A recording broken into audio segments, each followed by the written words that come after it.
நீங்கள் பார்த்துக் கொண்டிருப்பது உங்கள் விஜய். எள்ளுக்குள்ள எண்ணெய் இருக்கும் இல்லையோ, சரி எள்ளுக்குள்ள எண்ணெய் இருக்கேங்கிறதுக்காக இன்னைக்கு உப்புமா கிளறி ஆகணும், ராத்திரி நாழியாச்சு எள்ளை போடும் கிளறும், இப்படின்னா உப்புமா ஆயிடுமா? எள்ளை போட்டால் உப்புமா ஆகாது. அது எள்ளை எடுத்து செக்கில் போட்டு ஆட்டி எடுத்து எண்ணெயாக்கினத்தான் ஆகும். சாமி நீர் சொல்லதை பார்த்தா இது எள்ளுலேருந்து எண்ணெய் வராத மாதிரி பேசுறீர். நான் அப்படி பேசவே இல்லை, எள்ளுலேருந்து எண்ணெய் வருது. ஆனால் எள்ளே எண்ணெய் ஆயிடாதுன்னு சொல்லிட்டு இருக்கேன். இப்போ எள்ளுலேருந்து ஏதோ கொஞ்சம் பண்ணத்தானே எண்ணெய் வரும்.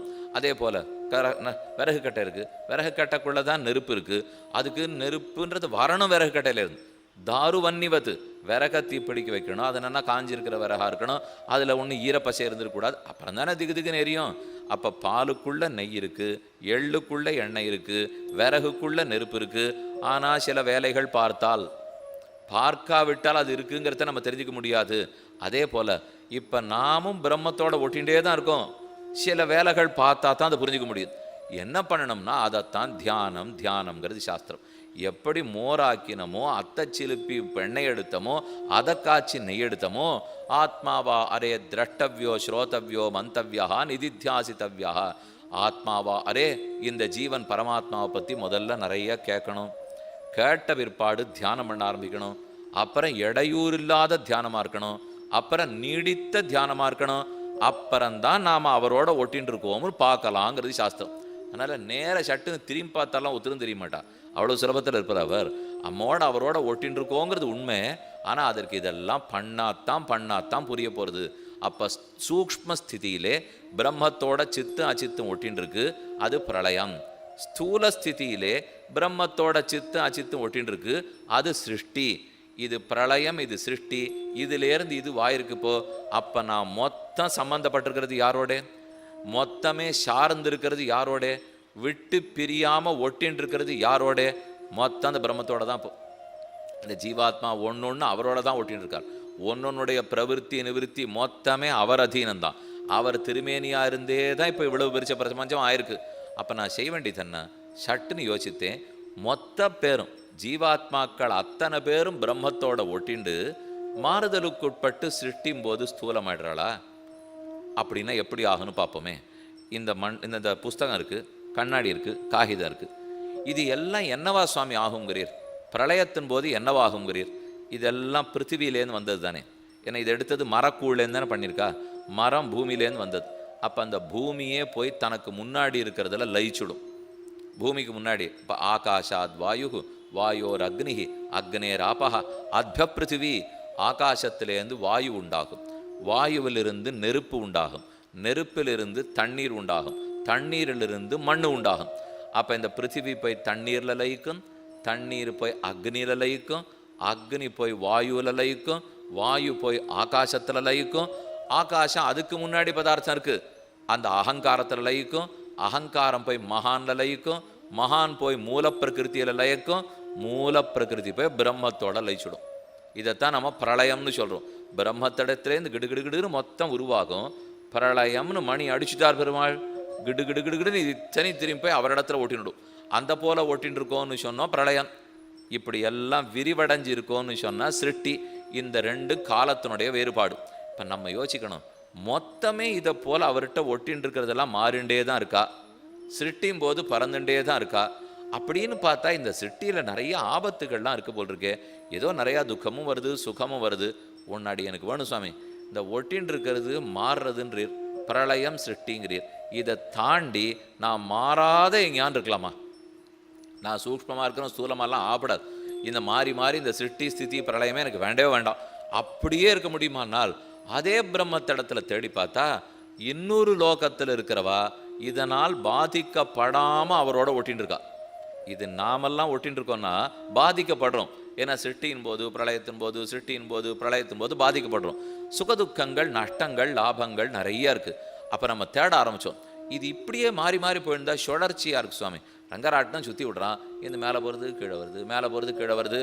4 சுற்று நன்னா இருக்கும். குழந்தைகளுக்கெல்லாம் ரொம்ப திருப்தியாக இருக்கும். நமக்கு கூட ஒரு தரம் ஏறி உட்காரலாமா, என்ன கொஞ்சம் பயமாக இருக்கும், தலை சுத்தமோனுமோ. ஏற்கனவே தரலை நின்னாலே தலை சுற்றுறது, இதுக்கு மேலே என்ன ரங்கராட்டத்தில் போய் நின்னா தலை சுத்தமோ இல்லையோ. ஒரு தரம் 2 தரம் வரைக்கும் நன்னா இருக்கும். ஆனால் ஒருத்தர் பார்த்து இது உனக்கு ரொம்ப பிடிச்சிருக்கோ இல்லையோ, சுற்றிண்டே இருக்கும். இப்படின்னுட்டா என்ன ஆகும் இப்போ சாமி இதை 4 தரம் சுற்றினா பிடிச்சின்னு இருக்குன்னு அதுக்குன்னு இங்கேயே சுற்றின்றா பிடிச்சின்னு சொன்னேன்னா தலை சுற்றிருங்கிற இல்லையோ. அதே போல் ஒரு தரம் பிறந்தா நன்னா இருந்தது, 2 தரம் பிறந்தா நன்னா இருந்தது, மாறி மாறி இப்படியே சிருஷ்டி சம்ஹாரம்னு சிக்கின்னு இருந்தோம்னா யார் இந்த துக்க சுழலே படுறது? போரும் சுவாமி தலை சுற்றுறது நிறுத்தணுங்கிறானோ இல்லையோ. ஒரு வேளை ரங்கராட்னத்தில் இருக்கிற ஒரு சங்கிலி, ரங்கராட்னத்தில் இருக்கிற ஒரு தொட்டில், அந்த தொட்டில் பார்த்து இந்த சுத்தலை நிறுத்திட்டா தேவையில்லைனால் பிரயோஜனமே இல்லை, அது கேட்டே லாபம் இல்லை. ஏன்னா ரங்கராட்னத்தில் இருக்கிற ஒரு தொட்டில் அத்தோட தான் மடிஞ்சாகணும், வேற வழியே இல்லை. அதே ரங்கராட்னத்தில் ஏறி உட்காண்டிருக்கவனா இருந்தால் போர் இந்த சுத்தல் நினைக்கலாம் இல்லையோ. ரங்கராட்னத்து தொட்டிலாக இருந்தால் போர் இந்த சுத்தல் நினைக்க முடியாது. ஆனால் ரங்கராட்னத்தில் ஏறி உட்காண்டவனாக இருந்தால் போர் இந்த சுத்தல் நினைக்கலாம். இப்போ நாம் இந்த மாறி மாறி சிருஷ்டி சம்ஹாரத்திலே அதுக்குள்ளே சிக்கினுட்டுவாளா ஏறி உட்காண்டிருக்கிறவாளா? இந்த ரெண்டுத்தில் எது நாம் இப்போ அதை பொறுத்து தான் இப்போ வெளியில் வரலாமா வேண்டாமான்னு ஆசையப்படணும். ஏன்னா நான் அதுலேயே இருக்கிற தொட்டிலாக இருந்துட்டேன், அதோடய இருக்க வேண்டியதுதான். அதில் ஏறி உட்காண்டிருக்கவனா இருந்தேன், சரி வெளியில் வரணும்னு ஆசைப்படலாம். கவலையே பட வேண்டாம், நம்ம ஏறி உட்காண்டிருக்கிறவாள் தான். இது இயற்கை இல்லை நமக்கு. எப்போ ஒரு விஷயம் இயற்கையாக இருக்கோ, தண்ணீருக்கு இயற்கை எது? தண்ணென்று இருத்தல். செயற்கை எது? வெந்நீராக கொறித்தல். வெந்நீர் இயற்கை கிடையாது ஜலத்துக்கு. ஜலம்னு சொன்னாலே தண்ணுன்னு குளிர்ந்து இருக்கிறது தான் இயற்கை. எப்படி கண்டுபிடிக்கணும்? விட்டா எதுவாயிடுறதோ அதான் இயற்கை. விட்டா வெந்நீராருதா, விட்டா தண்ணீராருதா? நெருப்பை போட்டு மூட்டினா தான் வெந்நீராகும், விட்டுட்டா தண்ணீராயிடும். எதை ஒன்று நம்ம விட்டுட்டோம்னால் எந்த நிலைக்கு திரும்புகிறதோ அந்த நிலை தான் மூல நிலை, அந்த நிலை தான் ஸ்வரூபம், அதுதான் இயற்கையான நிலை. அதே போல் நாம் இப்போ இந்த ரங்கராட்னம் ஆட்டம் சுழற்சியில் சிக்கின்னு இருக்கோமே, இது இயற்கையா இல்லை இது செயற்கையா? இது செயற்கை. பின்ன இயற்கை எது? கர்மத்துக்கு வசப்பட்டு தான் செயற்கையாக சுற்றின்னு இருக்கோம். கர்மங்கிறத வெட்டி விட்டுட்டோம்னால் அப்போ வெட்டினாலே இயற்கை நிலைக்கு படுவோம் இல்லையோ. அதனால தான் எல்லாரும் மரணம் அடையச்சேவே இயற்கை எய்தினாருங்கிறா. என்னதுக்காக திரும்பி திரும்பி போட்டிருக்கோம் இயற்கை எய்தினார்னால் அவன் நினச்சிட்டு இருக்கிறது ஏன்னா மரணம் அடைஞ்ச உடனே இயற்கைன்னுட்டு மோட்சம் போனால் தான் இயற்கை. வெறுமை மரணம் அடைஞ்சு எடுத்தனால இயற்கை இல்லை. ஏன்னா மரணம் அடைந்து மறுபடியும் அடுத்த பிறவி எடுத்துட்டானா மறுபடியும் செயற்கை ஆகிடாதா? அதனால் அந்த வார்த்தையை சொல்லிக்கிறமே தவிர எல்லாருக்கும் ஆசை அவர் மோட்சம் போயிருக்கணும், இயற்கை எய்தினார் அப்படின்னு சொல்லிக்கணும்னு ஆசை. அதனால தான் ஸ்ரீ வைஷ்ணவ சம்பிரதாயத்தில் தெளிவாக என்ன சொல்லிடுவோம்? ஆச்சாரியன் திருவடிகளை சேர்ந்தார்னு போட்டுருவா. வைகுண்ட பிராப்தின்னு கூட போட மாட்டா. வைகுந்த பிராப்தி போனேன், ஆனால் அங்கே போயும் அத்திர பரத்திர சாபி நித்தியம் யதீய சரணம் சரணம் மதியம். இங்கு எந்த ராமானுஜருக்கு கைங்கரியம் பண்ணினேனோ அங்கு போயும் அதே உடையவருக்கு தான் கைங்கரியம். அந்த தைரியத்தில் தான் ஆச்சாரியன் திருவடிகளை அடைந்தார்னு போட்டுவிடுறோம். அதனால் இயற்கை எய்துதல்னா என்ன? நமக்குன்னு எப்போதும் சாஸ்வதமான நிலையை அடைஞ்சு விடுறது.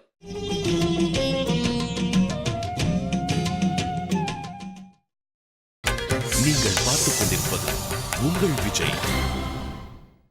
ஒரு கூண்டுக்குள்ள கிளியை அடைச்சி வச்சுருங்க, கூண்டு கதவை திறந்து விட்டுருங்க. இப்போ கூண்டுக்குள்ள கிளி இருக்கிறது இயற்கையா இல்லை வெளியில் பறக்கிறது இயற்கையா? வெளியில் பறக்கிறது தான் இயற்கை. அப்போ கூண்டுக்குள்ளே இருக்கிறது செயற்கை. இந்த செயற்கை ஏன் வந்தது? யாரோ ஒரு வேடனுக்கு பிடிக்கலன்னு பிடிச்சி அடைச்சான், அதனால வந்தது. அப்போ அந்த கூண்டை திறந்து விட்டுட்டோம், திறந்து விட்டுட்ட அப்புறம் கிளி உள்ளே இருக்குமா? கண்டிப்பாக பறந்து போயிடுமோ இல்லையோ. அதே போல் கர்மத்துக்கு வசப்பட்டு ஒரு ஆத்மா உடம்பை எடுத்துட்டு இருக்கார். எடுத்துட்டு மாறி மாறி பிறக்கிறதுங்கிறது செயற்கை. இந்த செயற்கையிலேருந்து வெளியில் வரணும்னா என்ன செய்யணும்? ஆசைப்படலாம். இப்போ தெரிஞ்சு போச்சு என்னென்னா, ஏறி உட்காண்டிருக்கிறோம் பிரயாணி தாராளமாக இறங்கலாம். ஆனால் ரயில் வண்டி போகிறேன்னு சொல்ல முடியாது. திரும்ப இங்கேருந்து திருப்பூர் போயிருக்கு, திருப்பூர்லேருந்து கோயம்புத்தூர், கோயம்புத்தூர்லேருந்து திருப்பூர், திருப்பூர்லேருந்து கோயம்புத்தூர். இது எனக்கு பிடிக்கவே இல்லை சுவாமி அப்படின்னு தண்டவாளம் சொல்லித்து. நடக்குமோ? நடக்கவே நடக்காது. இப்போ தண்டவாளம் அதை நொந்துன்றதுனால ஒன்றுமே நடக்காது. ஆனால் அந்த தண்டவாளத்தில் ஏறி ரயில் வண்டி போகிறச்சே உட்காந்து நான் பிரயாணம் பண்ணுறேனே, நான் அந்த முடிவு எடுக்க முடியும். அப்போ நான் ஏதோ ஒன்று செயற்கைனால் வரேன், ஆனால் தண்டவாளத்துக்கு அது இயற்கை. அதைத்தான் நீங்கள் ஞாபகம் வச்சுக்கணும். தண்டவாளம் பாதையில் கடக்கிறதுங்கிறது இயற்கை, ஆனால் நான் ஏறி உட்காந்து பிரயாணம் பண்ணுறதுங்கிறது செயற்கை. அந்த செயற்கையை நிறுத்த முடியும், இயற்கையை நிறுத்துறதுக்கு முடியாது. அந்த செயற்கையான சுத்தலை நிறுத்தி விடலான்னு ஒருத்தனுக்கு ஆசை வருது. ஆசை வந்தவுடனே ரங்கராட்னத்தில் சுத்தாதவன் யாரானு இருக்கானா சுவாமி? முதல்ல அதை கேட்டான். அம்மா இருக்கார். அதே பிரம்மத்தோட வைகுந்தத்தில் இருக்கிற நித்திய சூரிகள்லாம் ஒட்டின்னு இருக்கா பாருங்க. நாம் எப்படி இந்த பகவானோட ஒட்டின்னு இருக்கோமோ அதை போல் அங்கே இருக்கிறவா ஒட்டின்னு இருக்கா. அது நலம் அந்தமில்லதோர் நாடு.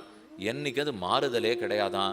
அது சிருஷ்டியும் போதும் ஒன்றாகாதான், பிரளயத்தின் போதும் ஒன்றாகாதான். சர்க்கேபி நோபஜாயந்தே பிரளயேன வியதந்திச்ச. கண்ணனே கீதையில் சாதிக்கிறார், சர்க்கத்திலும் சிருஷ்டியின் போதும் பிறக்கிறது இல்லை, பிரளயத்தின் போதும் அழியறது இல்லை, எப்பவும் எத்திர பூர்வே சாத்தியாசந்தி தேவாகான்னு உபனிஷத் சொல்றது இல்லையோ, அவர்கள்லாம் சதா பஷ்யந்தி சூரையா தத் விப்ராசோ விபன்யவோ ஜாகிருவாகும் சசமிந்ததே விஷ்ணோரியத் பரமம் பதம். அந்த இடம் ரொம்ப ஆச்சரியமா இருக்காமே. அங்க போயிட்டா இந்த சிருஷ்டி இந்த சம்ஹாரம் எதுக்கும் உட்பட மாட்டோமே. அப்ப அங்க போன சுவாமி உடனே கிளம்பிட வேண்டியதான். மணி என்னாச்சு பாருங்க, எத்தனை மணிக்கு நீங்கள் முடிக்க போறீரோ பார்த்துங்க, பார்த்த உடனே கிளம்பிடலாம்னா ஆறும் ஆண்டான்னு சொல்லலை. இப்போ அப்படி கிளம்பினோன்னா இந்த இத்தனை நாள் உபன்யாசம் கேட்டதுக்கு பயனாகவே அதுவாக தான் இருக்கும். அதில் ஆறு சந்தேகம் இல்லை. ஆனால் சொல்கிறவரும் இப்போ கிளம்ப போகிறதில்லை, கேட்குறவாளும் இப்போ கிளம்ப போகிறதில்லை. அதாவது நாழியாட்டம் சுவாமி நாளைக்கு முடிக்கணும், அதுக்குள்ளே அவசரப்படுறீரேன்னு விடுவோம் இல்லையோ. ஆனால் பெருமான் ரொம்ப பொறுமையாக காத்துட்டுருக்கார். இவன் எத்தனை நாள் பிறந்தானோ, மாறி மாறி பிறந்தானோ, ஒரு நாள் இல்லாட்டா வருவான், விருப்பம் இல்லாத போயிடாது. இவனுக்கு இந்த ரங்கராட்டினா கசக்கணும், அதுக்கு தான் அவர் திரும்ப திரும்ப திரும்ப காத்துட்டுருக்கார். அது கொஞ்ச நாள் இனிக்கிறது, அதுக்கப்புறம் தலை சுற்றி கீழே விழ போகிறானோ இல்லையோ. அப்போ போகணும்னு நினச்சிவிட்டவன் என்ன பண்ணணும்? நான் சிருஷ்டி சம்ஹாரத்தை சிருஷ்டி சம்ஹாரம் மாற்றி மாற்றி இருந்துட்டு இருக்கிறவர் அப்புறம் என்ன பண்ணணும்?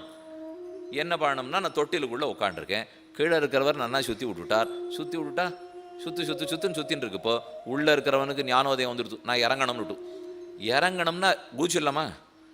ஆகாசத்தில் போயிட்டே இருக்கிற திடீர்னு இறங்கணும்னு நினச்சா தடால்னு குதிச்சா கைகால் உடையும், வேற ஒன்றும் ஆகாது. அதனால் நம்ம இப்போ சுற்றிகிட்டே இருக்கிறச்சே திடீர்னு இறங்கணும்னு நினச்சின்னுலாம் இறங்கிட முடியாது.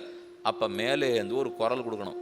கீழே ஒருத்தர் சுற்றி விட்டுருக்கார் பாருங்க, அவர்கிட்ட வந்து நீ பார்த்து கொஞ்சம் தயவு பண்ணியானா அப்படி கீழே வரச்சே ஒரு நிமிஷம் நிறுத்திட்டா நான் இறங்கி விட்றேன். நீ மற்றவாளை சுற்றி விட்டுக்கோ, நான் அதை சொல்லவே இல்லை, அவளாரையும் நன்னா சுற்றி விட்டுக்கோ, எனக்கு அப்படி கீழே வர்ற சமயத்துக்கு என்னை இறக்கி விட்டுடு. அவர் சொன்னார், அவசரப்படாதே, நான் இப்போ தான் சுற்றி விட ஆரம்பிச்சிருக்கேன், கொஞ்ச நாழியான சுற்றி நான் தான் உன்னை இறக்குவேங்கிறான். எனக்கு இப்போ இறங்கணுங்கிற எண்ணம் வந்துடுத்து. ஆனால் அவனாக இருந்தால் என்ன நிறுத்திடுவானா? அவன் காசு வாண்டி எல்லாரும் ஏற்றிருக்கானோ இல்லையோ, அதனால் ஒரு 4 சுற்றின அப்புறம் தான் நிறுத்துவான். சரின்னு அது சுற்றுற வரைக்கும் அப்படியே காத்துன்னு காத்துனுட்டு கீழே வந்து நின்றுது. இறங்கிக்குங்கன்னா பெத்தா போரும் பிழைச்சா போரும்னு இறங்கிவிட்டேன். ஏன்னா அது ரொம்ப பாடுபட்டு கீழே இறங்கியாச்சு, வந்தாச்சு, வெளியில் வரச்சு, காசெல்லாம் கொடுத்தாச்சு, எல்லாம் முடிஞ்சு போச்சு. அப்போ அவன் கேட்குறான், நாளைக்கு வரீடா? போருமே, நான் ஏறி சுற்றி தலை சுற்றி இறங்கின பாடு போருன்னு இருக்குது, இதுக்கு மேலே நான் மறுபடியும் நாளைக்கு வரப்போகிறேன்னா இனிமேல் இந்த பக்கமே நான் வரலை அப்படின்னு சொன்னால் ஓடியே போயிட்டான். இதே நிலைமை தான் இப்போ நமக்கும். இங்கேருந்து அங்கே போகிறோம், அங்கேருந்து இங்கே போகிறோம். முதல்ல யார்கிட்ட கெஞ்சணும்? இங்கே மேலே ரங்கராட்டினத்தில் போகிறச்சே கீழே சுற்றி விட்டுருந்தவனை கெஞ்சினோம். இங்கே கொஞ்சம் மாறுதல், கீழே சுற்றின்னு இருக்கிற நாம மேலே சுற்றி விடுறவரை கெஞ்சணும். இவ்வளவுதான் வித்தியாசம். இப்போ அங்கே கெஞ்சினது மேலேருந்து கீழே, இங்கே கெஞ்சறது கீழேந்து மேலே. மேலே இருக்கிற பெருமானை பார்த்து சரணம் தேவரீர் திருவடிகளே உபாயம், நீர் பார்த்து கொஞ்சம் இந்த சுத்தலை நிறுத்தி விடுறீரா அப்படின்னு சரணாகதி பண்ணுறோம். பண்ண உடனே அடுத்த நிமிஷம் மோட்சமா? இல்லை, 80 வயசானத்தானே போகிறோம், 80 75 85 ஆச்சு. இது எதை போல தெரியுமோ? ராட்டினம் சுற்றி விட்டவன் 4 சுற்று கழிச்சு தானே நிறுத்தினான்.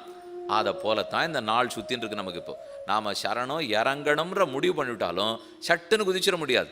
அந்த இறங்கிறதுக்குன்றது சுற்றி அது மெதுவாக வந்து நின்னாத்தானே. இந்த மின்விசிறியை நிறுத்துங்க, அடுத்த நிமிஷம் நிற்காது, அது ஒரு 2 சுற்றி சுற்றிட்டு தானே நிற்கும். அதை போலத்தான் நம்மளும் இப்போ நாம் இறங்கணும்னு முடிவு பண்ணுறோம். இப்போ உடனே எல்லாரும் சாமர்த்தியம் ஆயிடுவா, சாமி எல்லாரும் நாங்கள் அந்த நிலை தான் இருக்கோம், நாங்கள்லாம் ஏற்கனவே பிரார்த்தனை பண்ணியாச்சு, இப்போ பண்ணிவிட்டு இப்போ அந்த சுற்று பற்றிரா இந்த மின்விசிறி சுற்றும் நீரே அதே நிலையில தான் நாங்களும் சுற்றின்னு இருக்கோம். தேவையில்லை, ஆனால் அங்கே நம்ம பார்த்துக்கணும், பொத்தான நிறுத்தியாச்சான்னுட்டு அதை நிறுத்தி அது மாட்டுக்கு போட்டே இருந்து இது இல்லைன்னா ஒரு பிரயோஜனம் இல்லை. இப்போ அப்போ அதை நிறுத்திருக்கணும். நிறுத்தியதுனால அப்போ மெதுவாக சுற்ற ஆரம்பிக்குமோ இல்லையோ. இதை நிறுத்திட்டோம்னா அதே வேகத்தில் சுற்றின்னு இருக்காது, வேகம் குறையும். அது என்ன தெரியுமா? உலக இன்பத்திலேயே ஈடுபட்டு இருந்த இவன் சரணாகத்தின்னு பண்ண பிற்பாடு மெதுவாக அந்த இன்பத்திலேருந்து மாறி மாறி பகவானிடத்தில் மாறுறானோ இல்லையோ. அப்போ லோகத்தில் இருந்த இன்பம் இவனுக்கு குறைஞ்சுட்டே போகிறது இல்லையோ.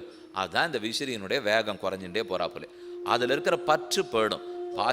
மற்றவன் பாசங்கள் முற்றவிட்டு பாதமடைவதன் பாசத்தாலே மற்றவன் பாசங்கள் முத்தவிட்டு கோதில் புகழ் கண்ணன் தன்னடிமேல் குருகூர் சடகோவன். அம்மாழ்வார் ரொம்ப ஆச்சரியமாக சாதிக்கிறார். பாதம் அடைவதன் பாசத்தாலே, பெருமானுடைய திருவடி அடையணுங்கிற பாசம், அந்த பாசத்தாலே மற்றவன் பாசங்கள் முற்றவிட்டு, அதை தவிர மற்ற லௌகிக விஷயத்தில் இருக்கிற பாசத்தெல்லாம் விட்டு மெதுவாக விடணும். இதில் ஆசைப்படும். அது போக போக அந்த விசிறி சுற்றிண்டே வரா மாதிரி மெதுவாக சுற்றி நின்றுபடுற சொல்லியோ. அதே போலத்தான் நமக்கும் ஒரு நாள் இது நிற்கும். அப்போ யார் எனக்கு ஜகத்துக்கெல்லாம் காரணமோ, யார் எனக்கு காரணமோ, யார் இந்த சுத்தி விட்டுருக்காரோ அவர் காலில் விழுந்தாத்தான் சுத்தல்லேருந்து நான் இறங்கவே முடியும். அப்ப யார் சுத்தி விட்டுருக்கா, யாரு காரணம், யார் படைச்சிருக்கா, இதை முதல்ல தெரிஞ்சுட்டா தானே அவர் காலில் விழ. யார் காலில் விழணுமோ அவ காலில் விழணும். இதை விட்டுட்டு நான் மேலே சுத்தின்னு இருக்கிறச்சே, என் பக்கத்தில் அதே தொட்டியில் இன்னொரு சுவாமி உட்காந்துருக்கார். அவரை பார்த்து நம்ம 2 பேரும் இறங்கணும்னு முடிவு பண்ணலாமா? சரி, அவரும் ஒத்துனுட்டார், நானும் ஒத்துனுட்டேன். நான் அவர் காலை பிடிச்சின்னா அவர் எங்கால பிடிச்சிட்டார். என்ன லாபம்? இப்போ உன்னால் நான் கெட்டேன், என்னால் நீ கெட்டாய்னு சொல்லிக்கலாம். அவ்வளவுதான் நடக்குமே தவிர 2 பேரும் இறங்க முடியாது சொல்லியா. அதனால தொட்டில உள்ள உட்காண்டிருக்கவனை பிடிச்சின்னு ஒரு லாபம் இல்லை. தொட்டில சுத்தி விட்டவனை பிடிச்சின்னு ஆகணும். அப்ப ஒண்ணு. இன்னொன்னு, அங்க யாரோ நிற்கிறவனை கேட்டு பிரயோஜனம் இல்லை. இங்க யார் சுத்தின்னு இருக்கானோ அவனைத்தான் கேட்டாகணும். பக்கத்துல சுத்தின்னு இருக்கிறவனை கேட்டாலும் காரியம் நடக்காது. எங்கேயோ இருக்கிற வேற ஒத்தனை கேட்டாலும் காரியம் நடக்காது. கீழே நின்று முடுக்கி விட்டு இருக்கானே அவனை கேட்டா தானே நடக்கும்.